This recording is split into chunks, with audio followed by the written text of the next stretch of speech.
Alors, bonjour Chouane. Bonjour. Alors, nous sommes en compagnie de Chouane Femme, qui est journaliste à Radio-Canada. Oui, tout à fait.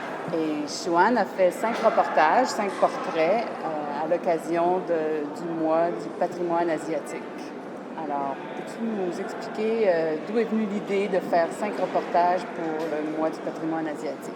En fait, le mois du patrimoine asiatique, c'est le mois de mai. Ça revient chaque année. Et ce n'est pas quelque chose de nouveau, mais dans ce cadre-là, on voulait vraiment montrer des travailleurs issus des communautés asiatiques, parce qu'il y a plusieurs communautés asiatiques, vraiment dans des contextes totalement non stéréotypés. Donc, on voulait montrer des gens qui sont des bâtisseurs, qui contribuent à la société québécoise. Donc, on a vraiment fait un effort pour les montrer dans des contextes peut-être où on n'est pas habitué de les voir. Je prends un exemple. L'un des enjeux qu'on avait, c'était le défi de faire bouger les jeunes. Et on a été capable de trouver un entraîneur de basketball d'origine chinoise. Et de surcroît, il était aussi enseignant en éducation physique au primaire et au secondaire.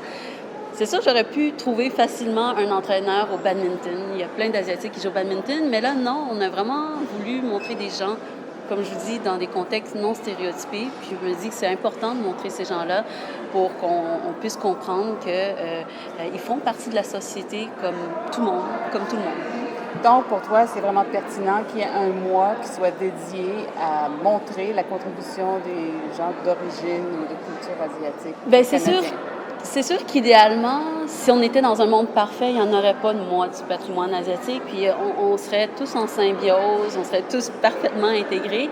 Mais là, comme ce mois-là existe, c'est une initiative du gouvernement du Canada, bon ben tant mieux, utilisons cette opportunité-là, utilisons cette fenêtre-là, parce que simplement dans les médias, je ne dis pas nécessairement ceux qui font je dis pas nécessairement ceux qui sont journalistes ou qui sont présentateurs, mais si on regarde un bulletin de nouvelles conventionnel, souvent les personnes qu'on va prendre dans nos reportages pour illustrer la hausse du prix de l'essence, pour illustrer l'impact du nouveau budget du Québec ou du Canada sur une famille type, c'est rare qu'on voit des gens issus des communautés culturelles. Et là, je ne parle pas juste pour les Asiatiques, mais pour les communautés noires également, pour toutes les minorités visibles. Donc, je pense que je me suis dit, profitons de cette vitrine-là pour les mettre en valeur et faire comprendre aux gens que les communautés culturelles, c'est pas juste quelque chose d'ethnique et c'est pas juste quelque chose d'ethnique et de culturel. On fait aussi partie de la société. C'est important pour moi.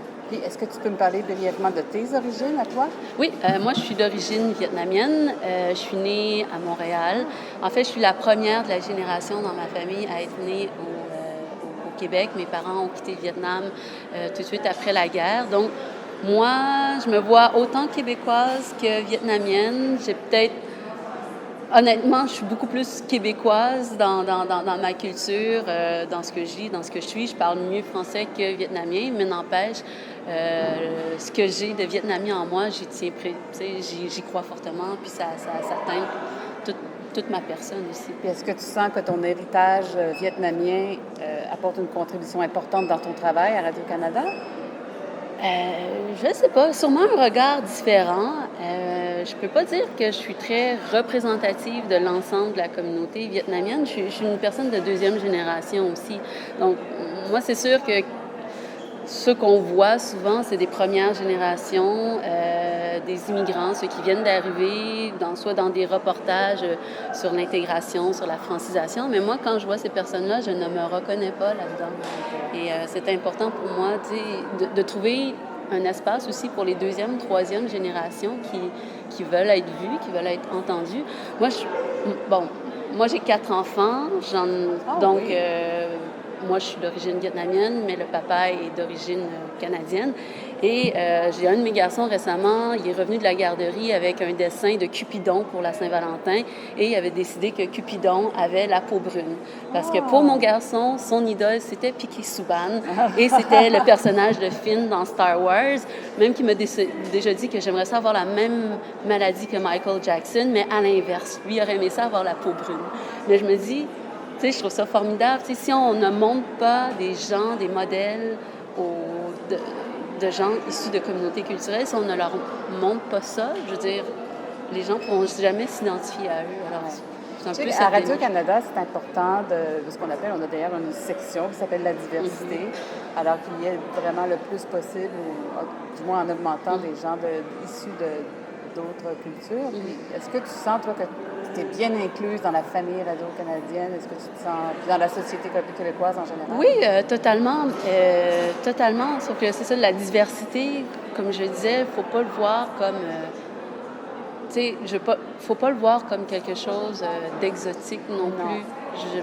Moi, idéalement, dans mon idéal, c'est qu'on soit tous fusionnés, que ça soit fluide, que quand on fait un reportage, qu'on n'ait pas à dire ah oui, il faut que je pense à intégrer une personne d'une communauté culturelle. Il faudrait que ça se fasse naturellement.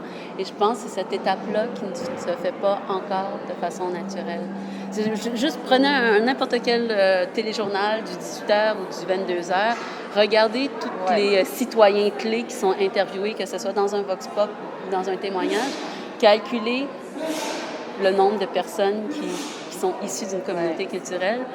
Je suis pas sûre qu'on va atteindre une belle représentativité. Donc, je pense là-dessus, il y a encore du travail à faire. Alors, j'ai bien hâte de voir vos prochains reportages. Il y en a déjà 2 qui sont sortis, n'est-ce pas? Oui, 2 qui sont déjà sortis. Okay. Au total, 5. Il y en a un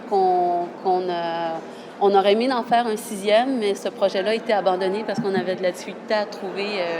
C'est bizarre, c'était le défi de se lancer en affaires. On avait plein d'hommes d'affaires pertinents, mais agenda trop occupé. Ça n'a pas marché. Mais sinon, le défi de vivre en région, le défi de vivre de son art avec une chanteuse d'origine vietnamienne, le défi de soigner avec compassion dans le milieu de la santé. Et je pense le personnage le plus... je dirais le plus atypique et celui qui m'a le plus surpris, parce que c'est vraiment pas courant, c'est c'est un propriétaire de terres agricoles d'origine indienne. Ah. Il n'est lui-même pas agriculteur, mais il cède sa terre agricole pour une coopérative. Donc, il était fascinant. Bien, merci beaucoup, Chouane. Merci à toi. Ça fait-tu? Oui? OK.